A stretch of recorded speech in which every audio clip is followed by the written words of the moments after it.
I want to do a quick rundown of the crazy drama involving a game called The Day Before. I want to do a quick background of events and sum it all up in a bite-sized content which ended in catastrophe. Because trust me, I could do a 40-minute video alone on this, but we don't have the time, people. Christmas is almost here. So grab the popcorn, ladies and gentle nerds. It's going to be cringe. So what is The Day Before, you may ask? The Day Before is a modern post-apocalyptic zombie survival MMO that has been described as a cross between The Last of Us with the graphic style and Call of Duty on the game format. Now, we will eventually appreciate how this game is not even a MMO, hence my little smirk at the end of the last sentence, but stay tuned on that one. The Day Before was initially announced in late 2021 and set to release in June 2022. The game was delayed when developers decided to change its engine from Unreal 4 to Unreal 5, which ended up causing a huge yeet from the original June 2022 date, pushed back by a sizable 9 months to March 2023. Now note, many were already skeptical about this game, with the word scam repeatedly used across the Twitter sphere and Reddit, or should I say the X sphere nowadays. Around this time, with some digging, people noticed a new page that they were looking for part-time and full-time volunteers to work on the game. Volunteers to work on an extremely impressive MMO survival game that looks better than all AAA games out at the moment? Alright, let's bite. But if we look closely, they were looking to pay the full-time volunteers. Correct me if I'm wrong, ladies and gentlemen. I do not believe you pay volunteers salaries. The strange thing was, this was no Kickstarter scam like many games in the past. They were pumping out overly produced hype trailers, but no reports of an alpha or even beta test. Heck, even the moderators on their Discord had no idea what was going on, putting their faith in this never-heard-before company, which is promising revelation in the gaming industry with this new title. Cut to January 2023. And the most wish-listed game on Steam was delisted on Steam. This was days before.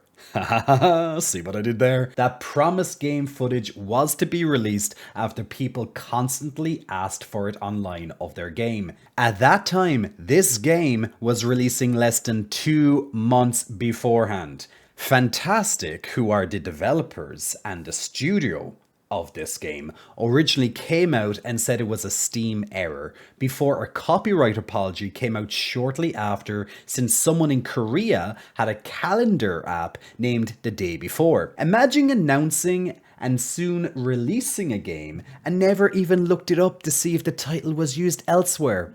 Okay, so finally some truth had been spoken, but this is where it gets a little bit more ridiculous when Fantastic then decided to not show the promised footage due to the copyright issue. Which begs the question, why not?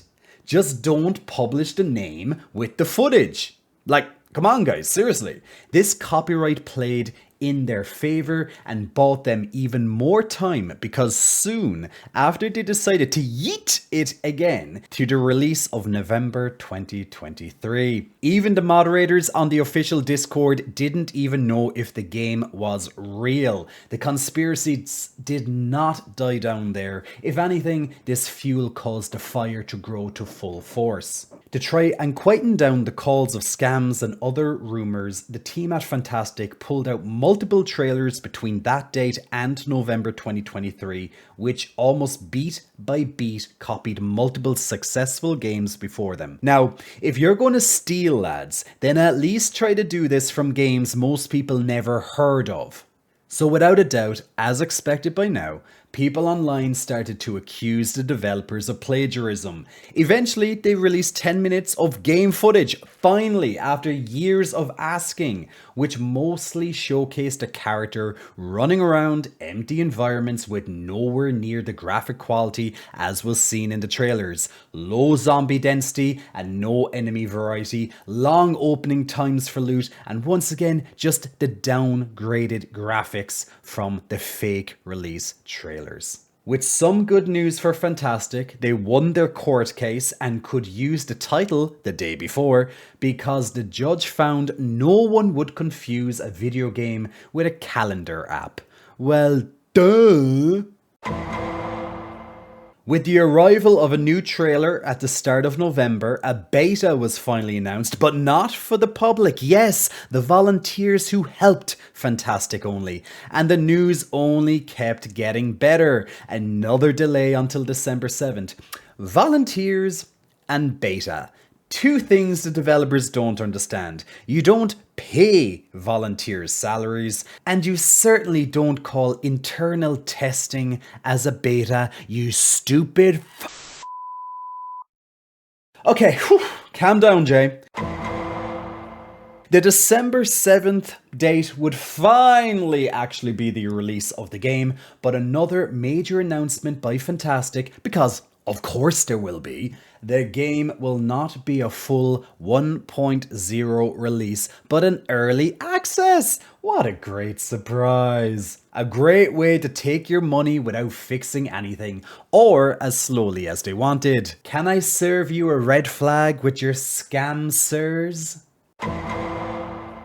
The day finally came, the servers finally activated on December 7th, and the people flooding in. Over 38,000 concurrent players on Steam with constant server instability. Looks like those fake trailers work. Looks like companies giving you nothing but trailers for their upcoming titles works. Who needs gameplay when you can sell them trailers which do not represent the final product? When will we as consumers wake up to this bullshit, people?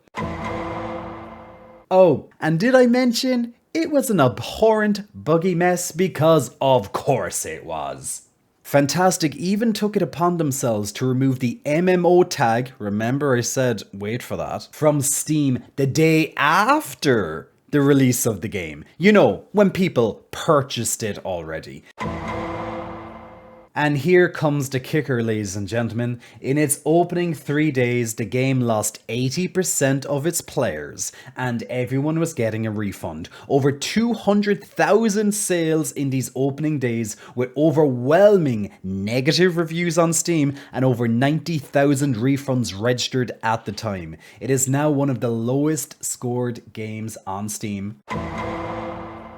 And in short, to end the steaming shit pile, the studio announced its closure and Steam delisted it off their store once again. So goodbye, Fantastic, for your short-lived career. And to put an end to this, in Fantastic's own words, yes, it really does.